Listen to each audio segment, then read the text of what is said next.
안녕하세요. 라스베가스 살고 있는 사진작가 주은입니다. 오늘은 제가 구독자 1000명이 넘고 나서 첫 번째로 올리는 컨텐츠인 것 같아요. 이 채널도 그렇고 저희 그 여행 채널도 버팔로와 준이 여행 채널도 그렇고 1000명이 넘는 많은 구독자분들이 사랑해 주셔서 저희가 정말 요즘에 몸둘 바를 모르고 있습니다. 저희가 1000명 돌파를 하면서 이제 저희도 나름 이제 뭐 컨텐츠를 통해서 수익 창출도 할 수 있게 됐고, 광고도 나오고, 광고가 조금 많이 보이더라도 너무 짜증내지 마시고 가끔씩은 실수로 클릭 한번 해주시는 센스 부탁드립니다. 오늘은 며칠 전에 제가 이제 촬영을 했던 그 커플이 있는데, 이게 이제 20대 후반에 있는 젊은 커플이었고, 이분들도 약간 미국 이민 뭐 이런 거 생각을 하신다고 그러시면서 이제 막연한 거죠. 막연하게 이민은 가야겠는데 미국 이민, 뭐 이민 비자는 뭔가요? 이민 비자 받아서 가면 되나요? 뭐 여러 가지 이런 질문을 해주시는데, 되게 딱 느낀 점이, 정말 이민을 좀 구체화 하시는 분들한테 뭐 어떤 비자를 받아야 된다라든지, 어떻게 하면 이민으로 미국에 갈 수 있을까요? 라는 주제로 한번 얘기를 해보려고 합니다. 오늘 말씀드리는 이 컨텐츠는 제가 10년 정도 살면서 제가 스스로 습득한 내용을 지금 방송으로 말씀드리기 전에 네이버라든지 구글을 통해서 한 번 더 검색을 해보고요. 그리고 변호사 사무실에 계시는 지인한테 통해서 자문도 좀 구하고, 그래서 정리해서 말씀드리는 내용입니다. 오늘 이 주제를 얘기하는 데 있어서 가장 첫 번째로 중요한 거는, 미국 같은 경우는 이제 비자라는 걸 받아야 돼요. 그럼 비자가 과연 뭘까요? 그 국가를 방문해도 된다라는 입국 허가증이라고 보시면 되세요.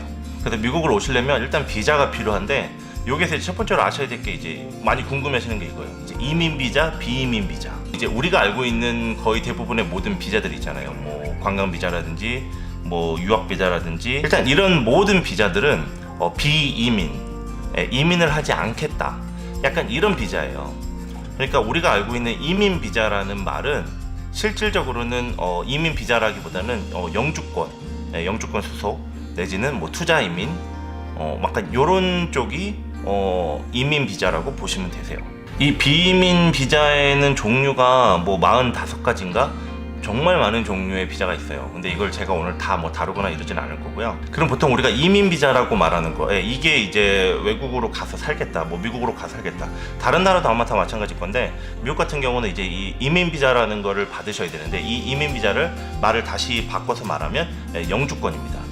퍼머넌트 레지던스 카드라 그래서 영주권이라는 게 꼭 필요하고요. 이 영주권의 종류에는 가족 초청이 있고요. 그 다음에 투자 이민, 그 다음에 취업 이민, 요 세 가지가 있습니다. 자, 그러면 기본적으로 이 가족 초청은 정말 간단해요. 이제 가족 중에 누가 미국에 있어야 돼요. 최소 뭐 배우자라든지, 아니면 뭐 형제, 그 다음에 부모, 뭐 아니면 자식, 이런 사람이 미국에서 이제 시민권, 영주권 이상의 자격을 갖고 있는 상태에서 누군가 초청하는 거예요. 오라고.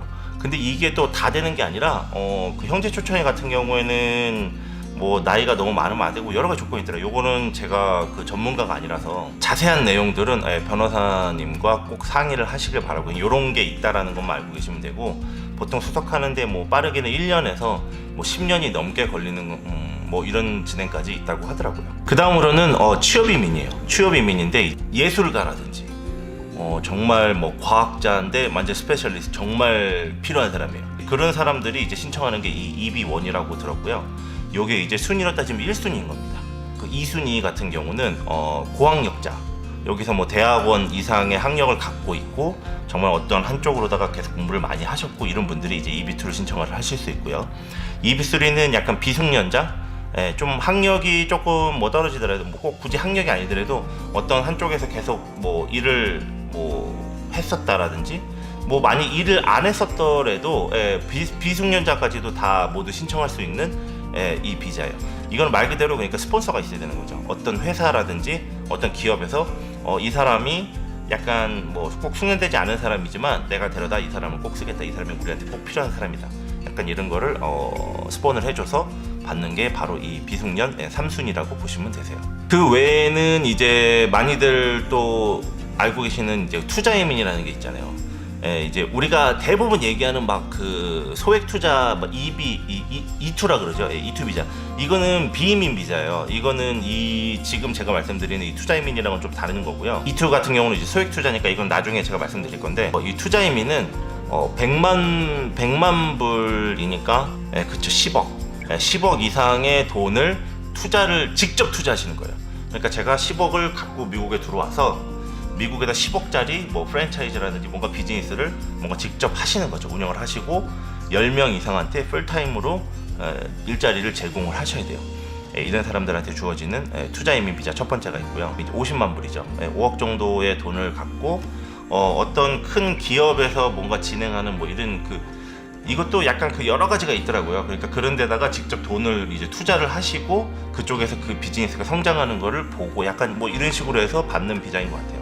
예전에 변호사님한테 듣긴 들었었는데 약간 그런 게 있다고 저는 개인적으로 알고 있고 뭐 그런데 이게 그러니까 약간 뭐 루머라고 해야 되나? 영주권이 나와서 셀을 딱 뭐 10년짜리 영주권을 받기 전에 비즈니스가 망한다든지 이러면 영주권이 다 날아가고 돈도 날아간다. 뭐 이런 얘기도 막 돌고 이거는 제가 정확한 건 아닌데 루머를 많이 들어봤어요. 그래서 조금 이게 위험 부담이 조금 있는 거구나라는 생각은 좀 해봤었습니다. 그러니까 그런 거에 자세한 거는 변호사님이라든지 뭐 이런 분들하고 자세히 상의를 하시고 신청을 하셔야지 이제 약간 그런 거죠. 이게 뭐 전 재산을 다 끌어가지고 여기다가 올인하고 이런 거는 우리가 딱 들어봐도 그건 아니라는 건 아실 수 있겠죠. 그러니까 이거는 좀 어느 정도 금전적으로 좀 여유가 있으신 분들한테 그런 분들이 신청을 하시는 약간 그런 비자라고 저는 생각이 듭니다. 보통 우리가 알고 있는 그 이민 비자라는 개념은 지금 이런 거예요. 그러니까 가족 형제 초청이라든지 스폰을 찾는다든지 그다음 투자를 해가지고 받는다든지 이런 식으로 해가지고 영주권을 받은 다음에 영주권 상태에서 5년인가 지나고 나면은 시민권을 신청할 수 있고 그러고 나면 한국 국적을 포기하고 미국인이 되는 겁니다. 지금 오늘 또 말씀드릴 그 두 가지 방법이 더 있는데 이 방법은 뭔가 꼼수라든지 뭐 이런 건 아니고요. 제가 이제 미국에서 10년 이상 살다 보니까 많은 사람들이 이렇게 해서도 영주권을 받더라. 근데 이게 정말 위법 행동이 아니고 그냥 절차에 맞게 해서 받는 영주권에 대해서 두 가지 더 설명을 드리도록 하겠습니다.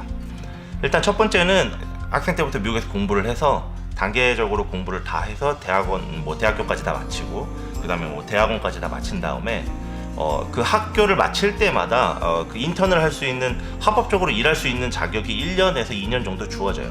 그 기간 동안에 어떤 그 회사에 들어가서 인턴으로 일을 하고 거기에서 진짜로 이 사람이 일을 너무 잘한다. 이 사람이 정말 필요한 사람이다. 라는 인정을 받아서 영주권을 이제 신청을 하시고 그러고 나서 획득을 하시는 케이스입니다. 실제로 제 주변에서도 이제 여기서 대학원까지 공부를 많이 하고 그러고 나서 좋은 회사에 취직을 해서 이제 스폰을 해줘가지고 영주권을 받고 이런 케이스들을 많이 봤어요. 물론 쉬운 건 아니에요. 그러니까 이렇게 받는 케이스도 있다라는 걸 설명드리고 싶었어요. 또 하나는 아까 전에 말씀드렸던 이제 소액 투자죠. E2 비자로다가 이제 미국에 들어오고 한국에서는 약간 그런 것 같아요. 돈이 적어도 2억에서 3억 정도의 돈이 들어가야 되고 그리고 그 돈에 맞는 뭔가 비즈니스를 해야 된다라고 하는데 그러니까 비즈니스에 따라서 들어가는 금액은 다른 것 같아요. 그러니까 어떻게 해서든 이제 E2 비자를 받으신 다음에 E2 비자가 이제 배우자랑 있는 경우를 말씀드리는 거예요. 만약에 배우자가 있는 상태에서 제가 E2 비자를 받았어요. 그러면 그 배우자는 노동청에다가 신고를 해서 이제 노동허가서를 받을 수 있어요. 노동허가서를 받게 되면 이 배우자는 저랑 같은 비즈니스에서 일을 할 수도 있고 다른 비즈니스에서도 일을 할 수가 있어요. 다른 스폰서를 찾아서 그쪽에서 스폰을 받는 거죠. 뭐 그런 케이스도 있다라는 거를 오늘은 약간 이렇게 두 가지의 예외사항에 대해서 조금 말씀을 드리고 싶었습니다. 그 외에도 아마 또 더 많은 방법들이 있을 것 같긴 해요. 조금 위험한 행동 중에 하나는 뭐 브로커를 사가지고 뭔가 돈을 내고 어딘가를 통해서 영주권을 받는다든지 이런 위법 행동은 정말 하지 마시라고 저는 말씀드리고 싶고요. 뭐 미국으로 들어오는 방법은 그렇게 간단하게 쉽지만은 않은 것 같습니다. 여러 가지 단계를 거쳐야 되고 그리고 지금 또 현 정부에서는 그렇게 또 이민을 이렇게 뭐 받아들이는 상태는 아니라서 언제든지 항상 난관은 있다고 생각을 하고 모든 게 쉽지만은 않다라는 점에 대해서 말씀드리고 싶습니다. 자, 한국에서 보시는 분들도 그렇고 미국에서 보시는 분들도 그렇고 제 채널에서는 이제 뭐 여러 가지 주제를 많이 다루죠. 저번에도 한번 광고를 했던 것 같은데 제가 조만간 이제 미국 이민자들에 관련된 또 채널을 하나 만들려고 해요. 이제 그 채널이 만들어지고 나면 실제로 미국에 사시는 분들의 이야기를 좀 담아서 좀 같이 공유할 수 있는 그런 컨텐츠들을 좀 올려보려고 합니다. 자, 오늘은 그럼 여기까지 해서 뭐 미국에서 살 수 있는 방법 중에 가장 첫 번째로 알아야 되는 미국 비자, 영주권 이런 부분에 대해서 살짝 설명을 드렸고요. 다음에도 또 다른 좋은 컨텐츠로 돌아오도록 하겠습니다. 감사합니다.